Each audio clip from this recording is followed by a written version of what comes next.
Hi, I'm Diamond Hardiman. I'm the Reparative Journalism Manager here at Free Press.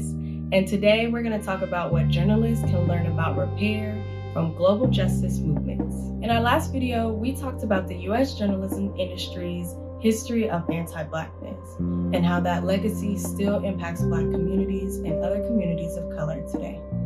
I was inspired to break out of journalism silos to learn from other social justice movements about how we can heal long-time harms. And what I've learned is that repair has the opportunity to bridge journalism's past to the possibilities of its future.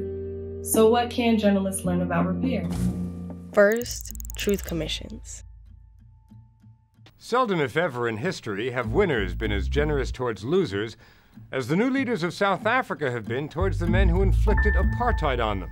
Many nations that have perpetuated human rights abuses have used truth commissions in the hope of resolving conflict left over from the past. In South Africa, a truth commission gathered more than 20,000 testimonies from victims of the apartheid regime, along with testimonies from some perpetrators, to try and create a more accurate public narrative of how apartheid functioned. What if truth commissions encourage journalists and storytellers to practice repair by reporting a more nuanced and accurate account of how the media have harmed BIPOC communities? One place journalists can start is by revisiting coverage of a historic event and centering perspectives and voices the original narrative excluded. Second, Landback.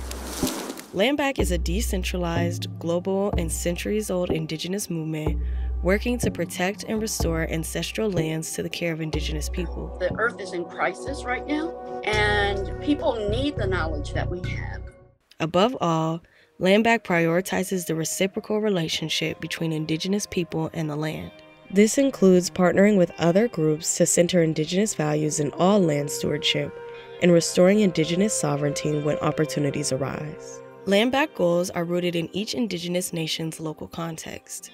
Present-day calls to action include defending communities' water rights against oil companies, protecting ancient plant seeds, and campaigning for the return of sacred sites that monuments like Mount Rushmore sit on.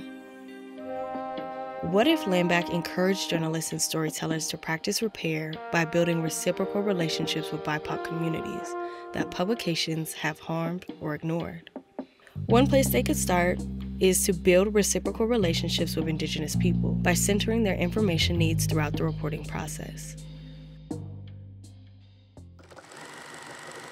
Third, reparations. Reparations. Should America pay reparations to its Black citizens? Reparations is a process of repairing, healing, and restoring a people injured because of their group identity. This movement is gaining momentum worldwide in response to the history of colonialism and enslavement endured by people across the African diaspora and beyond. What do we want? When? The matter of reparations is one of making amends and direct redress, but it is also a question of citizenship. Calls for repair include exploring the history of racism in the United States at federal and local levels, as well as programs dedicated to addressing the Black-white wealth gap through home ownership and updates to school curricula.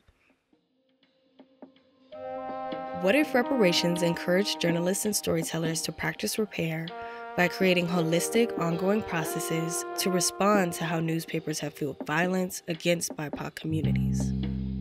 One place journalists could start: creating an investigative series to highlight how news coverage has multiple harmful impacts on Black communities, affecting everything from jobs to housing to schools.